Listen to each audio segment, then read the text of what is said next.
Hello, hello, awesome teachers. How's life? Whether we realize it or not, the debate between online teaching versus face to face or traditional teaching grows every day. The corona crisis made it even more relevant as teachers in many countries were forced to work from home.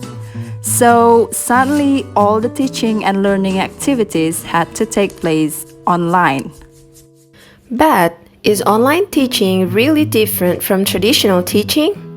We think they're quite similar at some points, but online teaching has some extra features. Let's have a look. First, in terms of time management, traditional teaching takes place in a physical building such as classrooms, students' homes, teachers' homes, or cafes. It follows a certain schedule and it always needs our physical presence, otherwise, teaching just won't happen. We or students have to commute, so we have to manage our time effectively. However, that's not applicable in online teaching.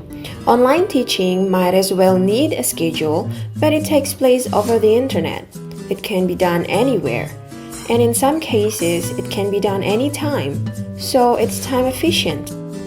Second, communication. In traditional classroom, body language are easily seen, and imposing voice in a caring manner is easier to demonstrate. In online classroom, we need to be aware of the lack of face-to-face interaction.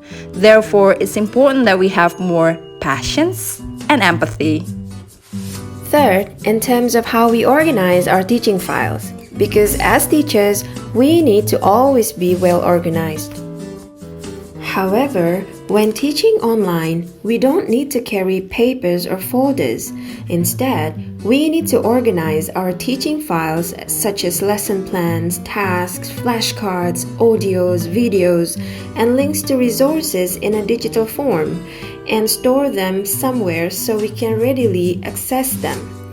Internal drive on our laptop can be one option, but we also recommend teachers to use Google Drive as a backup and diigo.com to organize online resources. Fourth, interaction. In traditional classroom, we use real-time interaction. We've all experienced it. We can see our students, invite them to participate, discuss with peers, and so on.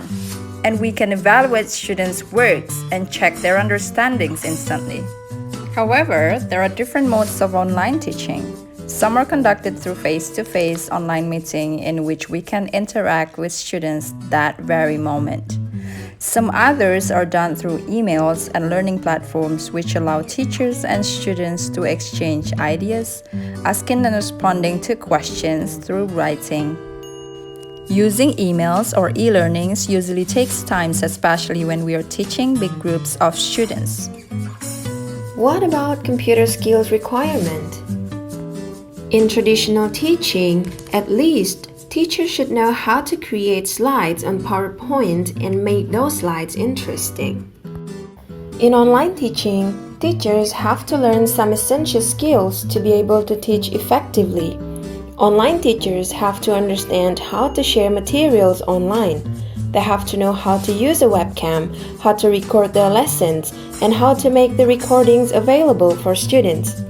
Online teachers also need to choose the most suitable learning platform to accommodate students' needs. And once they've chosen it, they have to master all the features in that platform.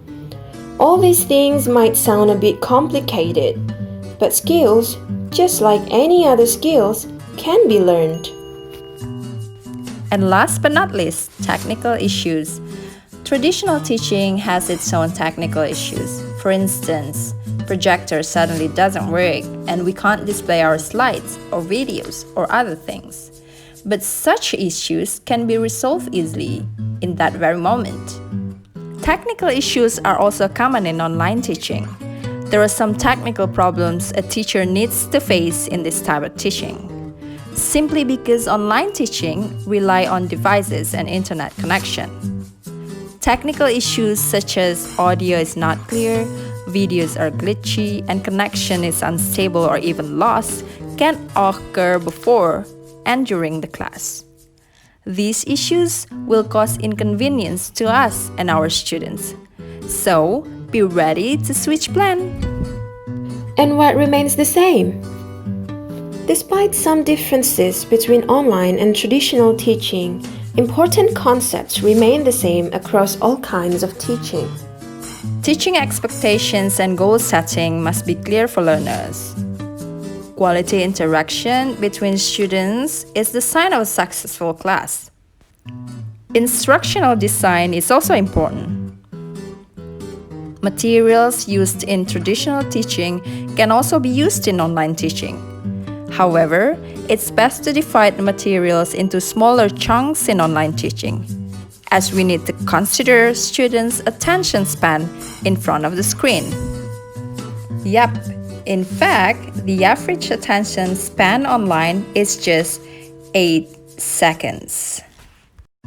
That's all for today, and don't forget to like, comment, and subscribe to our channel if you haven't. If you have some topics you want us to discuss, please put them in the comment section below. Thank you and see you again next week. Bye bye.